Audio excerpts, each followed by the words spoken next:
Friends, நம்ம Vijay and Narmada அவங்களோட off screen and on screen bonding ரொம்பவே அழகாக இருக்குது. ஸோ நம்ம நர்மதா அதோட 2வது ஒரு கடி ஜோக் வந்து நம்ம விஜய் கிட்ட கேட்டிருக்காங்க.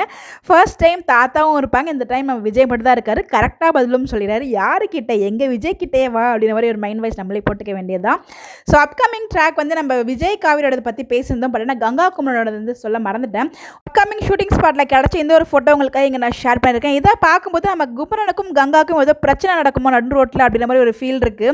என்னவா இருக்கும், சண்டையா இல்லை நார்மலாக வேற யாருக்குள்ள சண்டையான்னு நமக்கு தெரியப்படையதோ அப்கமிங் ஒரு நடு ரோட்டில் ஒரு சீக்வன்ஸ் இருக்குது. ரீசெண்டான எபிசோடில் குமரனோட ஃபோன் வந்து உடஞ்சதுங்க. ஸோ சம்மந்தமே இல்லாமல் கீழே வந்து ஃபோன் உடையிற மாதிரி வந்து காமிச்சிருப்பாங்க.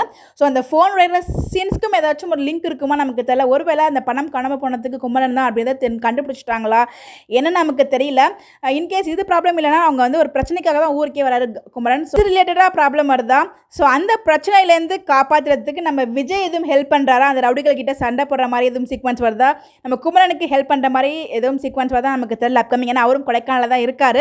மேபி இது நடக்கிறதுக்கும் பாசிபிள் இருக்குது. ஸோ வந்து குமரனுக்கு ஹெல்ப் பண்ணுற மாதிரி விஜய் வந்து பண்ணலாம்.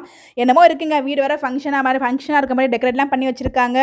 இந்த ஒரு பக்கம் மேரேஜ், ஒரு பக்கம் கொடைக்கானல் ட்ராக், என்னவா நம்மளால கெஸ்ஸே பண்ண முடியல. ஃபோன் உடஞ்சது சம்மந்தமே இல்லாமல் அப்படின்னு சொல்லிட்டு உங்களுக்கு எதுவும் கெஸ் இருந்தால் மறக்காம கமெண்ட்டில் சொல்லுங்கள். நிறைய அப்டேட் தெரிஞ்சுக்க நம்மளோட சேனலை ஃபாலோ பண்ணிக்கோங்க. Bye bye.